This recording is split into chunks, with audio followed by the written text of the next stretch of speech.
Hoy, lunes 31 de marzo, podemos decir alto y claro que por fin Extremadura va a contar con una ley de concordia en nuestra comunidad autónoma que deja atrás el sectarismo, el revanchismo, el enfrentamiento y el revisionismo histórico de las leyes socialistas.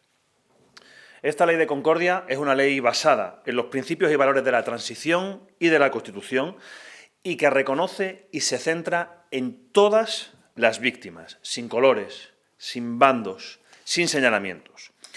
Desde el Partido Popular de Extremadura tenemos un objetivo muy claro y es recuperar el espíritu de la transición en nuestra comunidad autónoma. Ese abrazo que se dieron los españoles de la época y un espíritu en el que todo el mundo tenga reconocidos los mismos derechos. El texto que se registró la semana pasada reconoce a quienes perdieron la vida por persecución, por violencia o represión desde 1931 hasta nuestros días.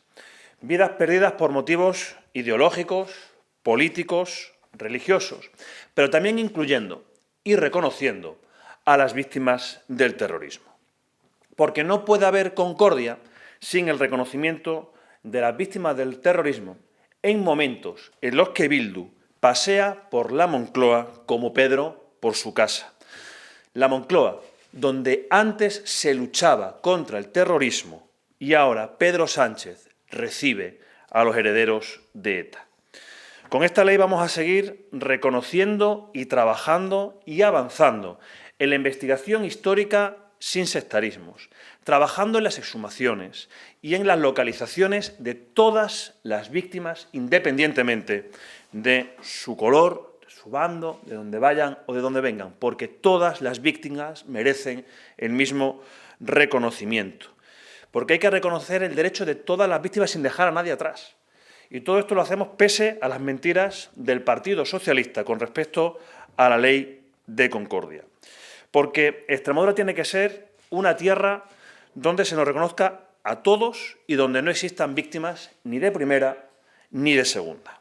No queremos que nadie se sienta excluido o señalado, como hacía la ley socialista del año 2019, que ha generado separación, señalamiento y odio.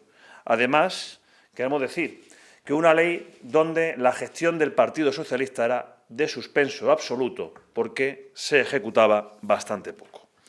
Estos días hemos escuchado a los listos del Partido Socialista, al señor Morales, al señor Cotrina, al señor Mejía, a la señora Álvarez, atacar una ley que ni siquiera se han leído, porque han estado reivindicando cuestiones que la ley de concordia recoge. Ese es el nivel del Partido Socialista, que solo busca el odio, la división y la politización del dolor. El Partido Popular estuvo siempre contra la Ley de Memoria Histórica del año 2019.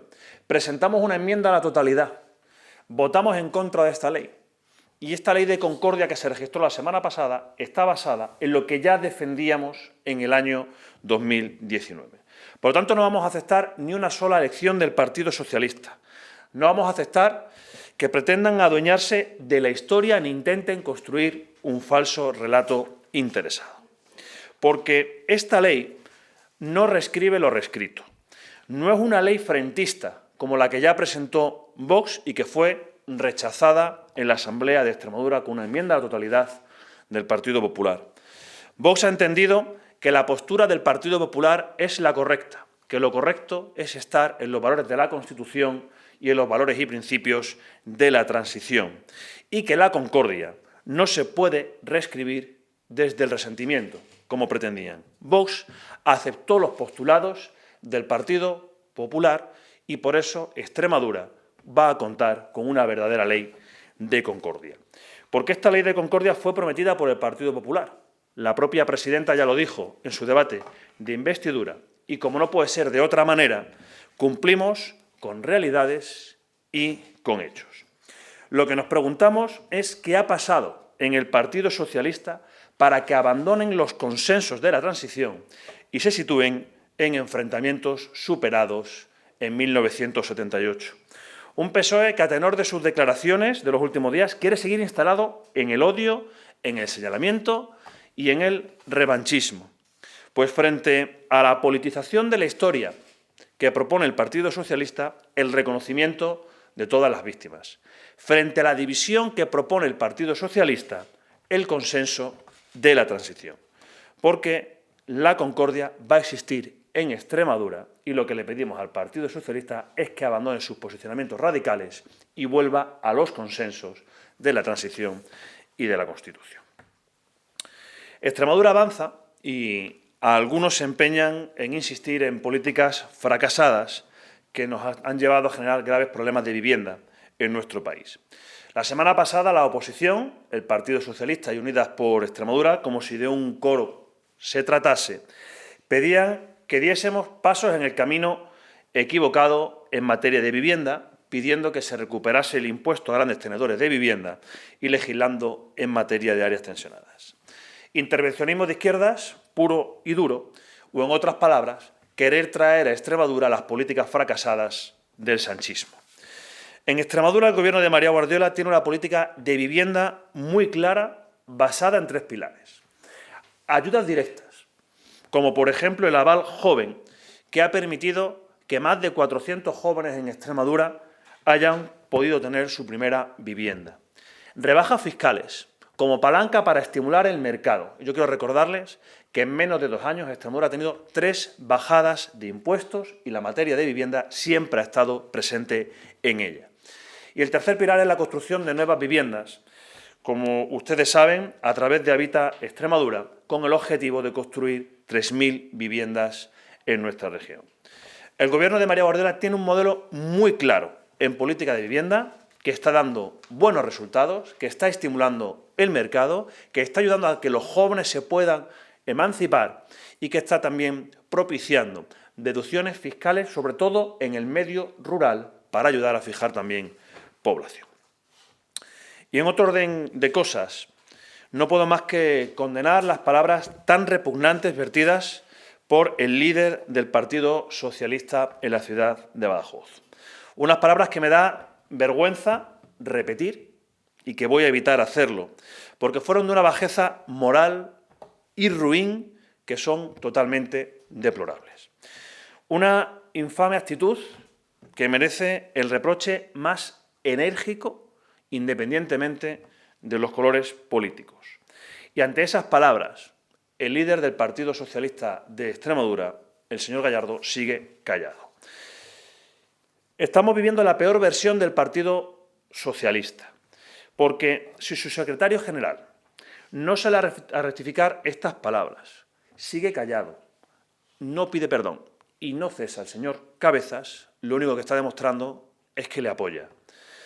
Que tampoco nos extrañaría que en lugar de haberle llamado para pedirle explicaciones, le haya llamado para aplaudirle, porque cuando uno calla, al final otorga. Y si el señor Gallardo no dice nada, si el señor Gallardo no cesa al señor Cabezas, será porque igual, al ser el señor Cabezas el amigo del hermanísimo, el señor Gallardo tiene miedo a que se abra la caja de Pandora. Porque ahora mismo lo que los 3 tienen en común es que coinciden en la misma causa judicial. En el caso del hermanísimo, donde el señor Gallardo está imputado. En el caso del hermanísimo, donde el señor Cabezas está imputado y el otro día le pudimos ver paseando por las calles de Elvas con el hermano de Pedro Sánchez. O el propio hermanísimo, donde sigue sentado en el banquillo y tendrá que volver a declarar. Pero aquí nadie dice nada. Y desde el Partido Socialista nos intentan dar clases de moralidad al Partido Popular y estamos viendo que cuando tiene que elevar la política, el señor Gallardo calla. Hoy, lunes, tienen una nueva oportunidad. No sabemos si hoy el Partido Socialista de Extremadura será capaz de condenar las palabras del señor Cabezas o seguirá instalado en ese vergonzante silencio al que nos están acostumbrando.